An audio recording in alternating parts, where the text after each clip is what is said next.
Hi. We have another short video dealing with current ramping, primarily for vocational ed and career center instructors. We're going to do a relative compression test using the current ramp. We're going to use the picoscope and we're going to use the 600 amp clamp. Now, there's a few things I need to do to set the scope up, so let me swing over to.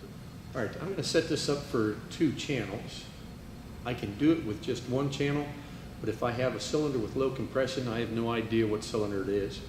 So by setting up on 2 channels, I'm going to trigger off of the number 1 ignition control for cylinder number 1 coil. Knowing the firing order then will allow me to determine if I have a particular cylinder that's low on compression. Now the idea here is that we're going to crank the engine over with the fuel system disabled. That way the engine's not going to start, it's not going to diesel, speed up, slow down, it's just going to crank. And what I'm doing then is measuring the current from the starter. Now, peak current's going to occur when a piston is at top dead center on compression. So this is a 4-cylinder engine, little Pontiac Solstice. We should be able to see then repeating 4 hump cycle there, if you will. And again, we're going to trigger it off of cylinder number 1, so we'll be able to look and identify the peak current with an individual cylinder. If they're all the same, well, one of 2 things: the engine's probably in good shape, or the engine is equally worn out. Now, if I have one that's substantially lower than the rest, then I'm going to probably break out the mechanical compression gauge and actually go and do a test on that one. So I'm going to set my A channel here. I'm going to go plus or minus 10 volts. I'm expecting to see somewhere around a 5 volt square wave for the ignition control on coil number 1.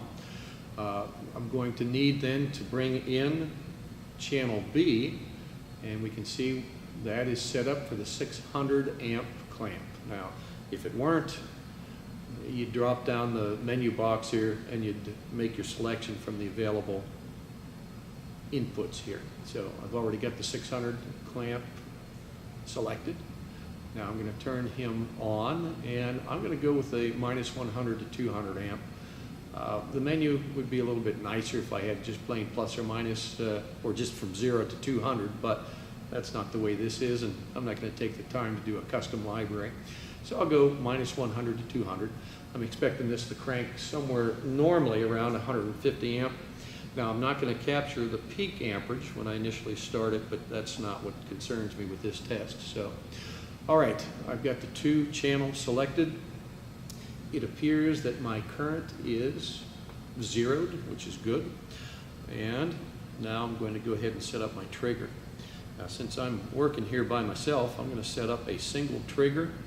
It's going to be again on channel A, and I'm going to set it somewhere between 0 and 4 volts. Again, I expect to see 5 volts, but sometimes you'll see a little bit less than 5 volts, so just under 4 volts ought to trigger for us pretty well.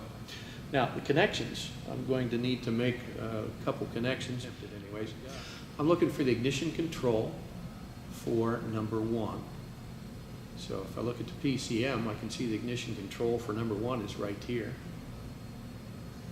If I follow that wire down, kind of sloppily here, I might add, we're going to come down. It looks like it's going to be in terminal 3 of the ignition coil for cylinder number 1. Now, it's going to be a purple wire. I'll go back up and take a look at this. PU, that's telling me it's purple. Okay, so I'm going to back probe terminal 3 of the connector here at ignition 1 coil, and I'm going to place the leads from channel number 1 on there. Now, the probe for current is going to simply clamp around the battery. Now, let me get rid of this. Let's see if we can't get back to my scope here. There it goes. You can see I've already got the purple wire back probed with a pin. I don't like the T-pins. I like to use these a little bit more slender. It just has the ball on the back of it, some kind of sewing supply pin. I prefer these than the T-pin, so that's what I've got in there. Now let me zoom back out again, and see if I can't lean over the fender here and show you where that battery is. Battery is kind of back behind a panel here, and there he is. Now, what I'm going to attempt to do, I'm just going to put that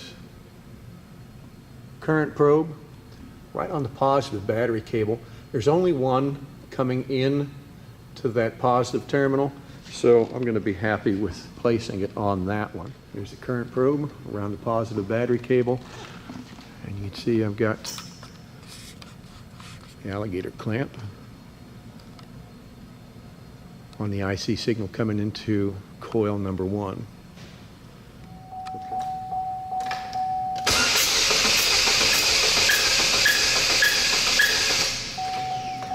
You can see we're off the scale here.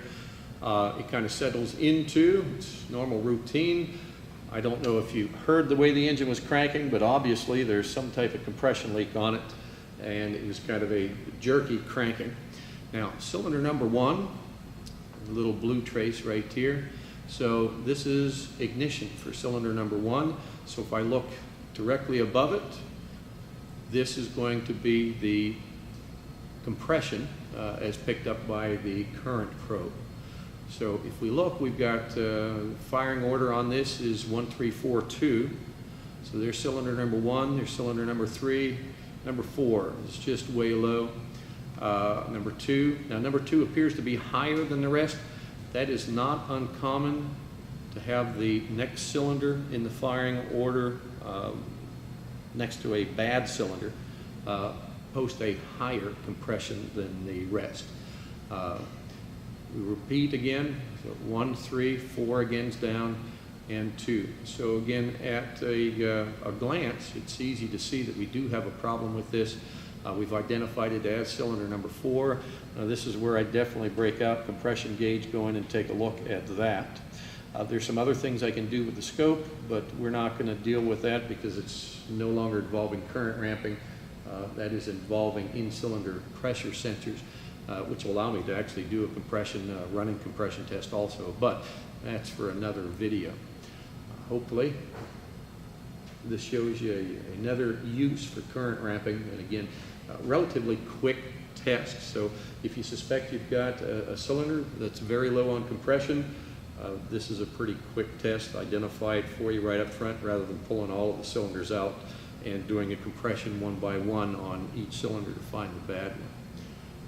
If I need to with this, the nice thing about the picoscope, if it wasn't this glaringly obvious, I could zoom in and then I could run my cursors. Take a look and see which one is the highest, which is the lowest. And again, as I said, it is very common for the cylinder just after the cylinder with bad compression to actually show a little bit higher than normal compression. And that is our test here using current ramping to show relative compression.